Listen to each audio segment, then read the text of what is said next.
Welcome to our web exclusive. I'm Mike Montecalvo, along with Eyewitness News analyst Lieutenant General Reginald Centracchio. We'll get to what's going on in the Middle East. First, General, let's talk about the Republican National Convention and the security. Homeland Security from the very beginning said that they will kind of take charge of this, monitoring 3,000 people. But local Cleveland police have had a big hand in this. Yeah. You know, the lead agency always is the local police or whatever the lowest entity. And of course, you build on that. And when you look at Homeland Security, they're the overall umbrella to make sure that they're bringing all the parts and bits and pieces in together to make sure the security plan is foolproof. And from what I'm seeing, you know, most people look at the TV and they see a speaker. Well, that's happening. There's an awful lot going around at the same time, a lot of movement, a lot of moving parts. And so their job is to make sure that all the things that are supposed to be in place are in place. And I'm really pleased to see that there has been very little, if any, distractions to that. Obviously, they've been planning this for, I was going to say months, even well over a year or two, the security that was going to happen here. But when something like a terrorist attack in Nice, France takes place, so to speak, are they tweaking the plan at this point? They probably are more concerned in different avenues, specifically the outside arena, beyond the arena itself, where you have protests going on. That would appear to be the weak link in the plan. Once you're in the arena, that's pretty solid. People would not normally get into the arena who would cause any kind of a problem. So they're probably tweaking it, as you put it, on the outside of the actual event to make sure there's no penetration. Of course, their security is in depth. The closer you get, the more you have, and the further out you get. But you can rest assured all that's being monitored too, with the ability to move around resources should that be required. As we reported on WPRI 12, Massachusetts State Police, some of their troopers are down there in Cleveland, none from the Rhode Island State Police. Who makes that determination to make the request and send them? They probably have somewhat of a look, here's what we need. Are you willing? Are you able to send troopers? Or maybe they just have a protocol that they would go to. As an example, when we did Boston, Massachusetts came to Rhode Island. We're close. Whether there's some other considerations that they have in place, I'm not sure of that.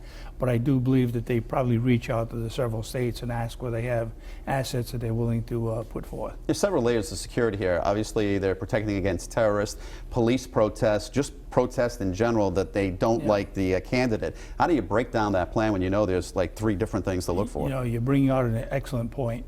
The thing is that there's a basic protocol.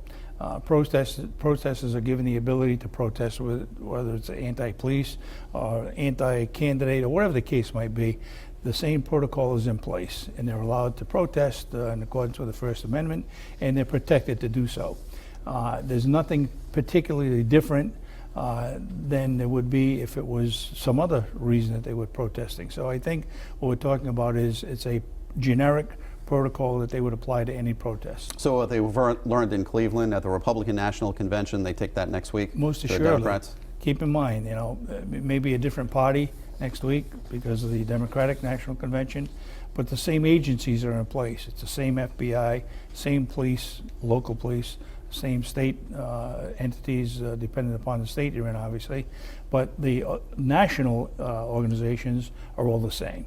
So they bring forth perhaps lessons learned, or maybe a little bit of different approach depending upon what they saw that they could make better, and they apply that to the next plan. All right, let's switch gears real quickly. North Korea, while this is all going on, some people probably not paying attention, they launched 3 missiles. That's a violation.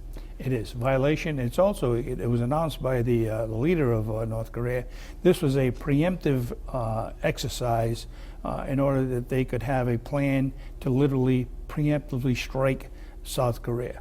And those 3 missiles were launched in the last week or so, and it was declared to be a success. At the same time, however, they're allegedly saying this was done as a protest because the United States is planning to put in advanced anti-missile systems in that general vicinity. So you got a lot of things going on, and it wouldn't take much to make a bad misjudgment and launch a missile that would be perhaps taken as an attack. What happens next? Sanctions? What? Yeah, the United Nations is probably looking at more sanctions. In fact, the statement was made, which was rather different, and that is that the next set of sanctions would probably isolate North Korea than ever before. And that's also a scary situation because you get into a bit where they feel they're cornered. What do they do? All right, General, as always, thank you for your thoughts, and thank you very much for watching.